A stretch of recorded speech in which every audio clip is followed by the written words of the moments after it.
How to add a YouTube video to your Wix post. Here we are in dashboard. Simply click on blog.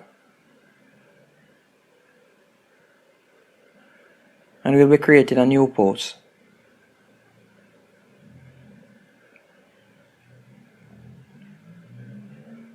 You can add your title right here.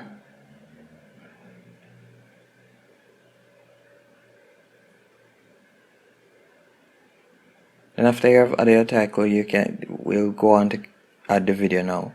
Simply click on the plus sign, add video, and we'll quickly jump to YouTube. Click on the arrow right there that says share,